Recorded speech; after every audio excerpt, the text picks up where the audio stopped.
Hello students, स्वागत है आपका एक और नई वीडियो में। और आज हम करेंगे बीएससी का फर्स्ट सेमेस्टर का फर्स्ट यूनिट का एक टॉपिक जिसका नाम है conservative force and non conservative force. Paper में ये टॉपिक काफ़ी बार पूछ लिया जाता है और वैसे भी आगे के टॉपिक में इस टॉपिक का यूज होता है। सबसे पहले कंजर्वेटिव फोर्स। कंजर्वेटिव फोर्स वो फोर्स होते हैं जो कि पाथ पे डिपेंड नहीं करते। मान लो हम इस पॉइंट से चले और हमको इस पॉइंट तक जाना है, हम ये वाला पाथ ले सकते हैं, ये वाला, हम टेढ़ा मेढ़ा पाथ ले सकते हैं, कोई भी पाथ ले, इसके ऊपर कोई भी चीज़ डिपेंड नहीं करेगी वर्क डन की। किसके ऊपर डिपेंड करेगी? पी के ऊपर और क्यू के ऊपर। बस ये दो पॉइंट है जिसके ऊपर ये डिपेंड करेगी। जो उसने पाथ लिया है उसके ऊपर कोई डिपेंड नहीं करेगी,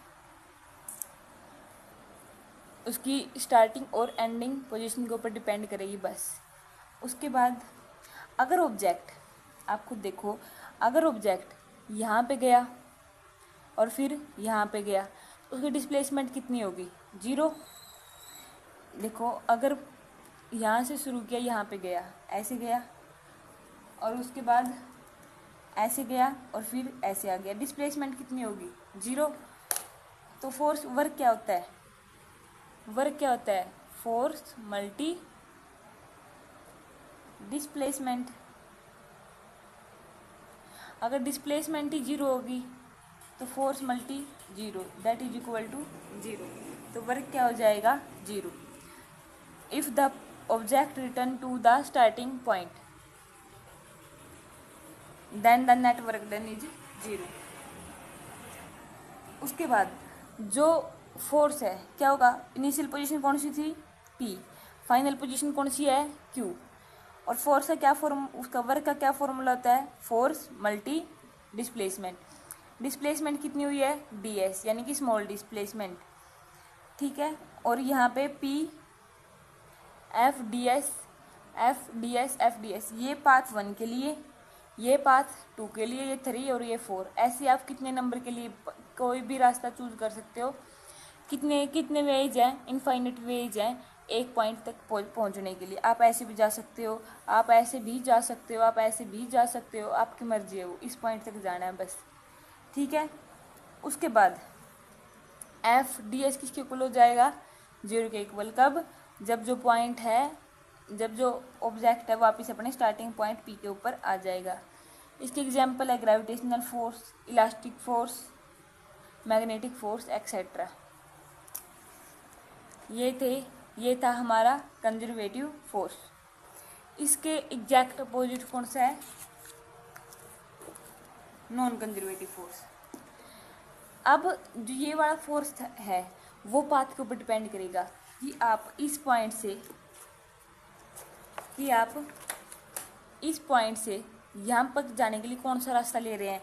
आप जब ये वाला रास्ता लोगे तो वो क्या होगा? बड़ा। ये वाला लोगे तो क्या होगा? छोटा।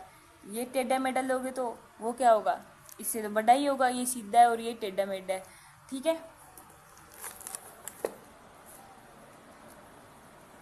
उसके बाद ये क्या होगा? पाथ के ऊपर डिपेंड करेगा। अगर हम स्टार्टिंग पॉइंट पे आ भी जाएं, मान लो कि हमने यहाँ से शुरू किया और यहाँ तक गए और ऐसे गए और आ गए ऐसे, अलग अलग पाथ से, जो हमारा वर्क डन है वो 0 नहीं होगा। वो पॉजिटिव हो सकता है, वो नेगेटिव हो सकता है, लेकिन वो कभी भी 0 नहीं होगा। ठीक है, वो नॉट 0। उसके बाद work done by a non conservative force that move around a close path is positive भी हो सकता है और नेगेटिव भी हो सकता है। पॉजिटिव कब होगा? जब वर्क डन, जब हम उसको एनर्जी देंगे, मान लो कि कोई पर्सन है, वो किसी भी ऑब्जेक्ट को अपनी तरफ खींच रहा है। फोर्स कौन सी साइड है? इस साइड, उस साइड खींच रहा है। और जो डिस्प्लेसमेंट हो रही है वो भी कौन सी साइड हो रही है? इस साइड। तो वर्क कैसा होगा? पॉजिटिव। यानी कि अगर फोर्स और डिस्प्लेसमेंट दोनों सेम डायरेक्शन में है तो वर्क कैसा होगा? पॉजिटिव। और नेगेटिव कब होगा? या तो हमें बोल दें कि उसमें से एनर्जी रिमूव की जा रही है। अगर एनर्जी रिमूव होगी तो वर्क डन नेगेटिव। और दूसरे में हम इसको ऐसे भी समझ सकते हैं कि मान लो कि ग्रेविटेशनल फोर्स है, कि मान लो सिंपल सी बात है कि ये जो कैप है, ग्रेविटेशनल फोर्स कौन सी साइड लग रहा है, नीचे की साइड। और अगर मैं इसको ऊपर उठा दूँ तो फोर्स की और जो डिस्प्लेसमेंट है उसकी डायरेक्शन क्या होगी, अलग होगी। अलग होगी तो वर्क क्या होगा, नेगेटिव। इसमें एनर्जी को क्या करेंगे, रिमूव। इसमें एनर्जी को क्या करेंगे, ऐड। इसमें एनर्जी को क्या करेंगे, ऐड करेंगे। इसमें ऐड करेंगे तो वो पॉजिटिव, अगर रिमूव करेंगे तो वो नेगेटिव। वो 0 से बड़ा हो सकता है, 0 छोटा हो सकता है, लेकिन कभी भी 0 नहीं होगा। Force of friction, viscous force, electrostatics, induction, ये सारे इसके क्या है, एग्जाम्पल्स हैं। ये था हमारा नॉन कंजर्वेटिव फोर्स।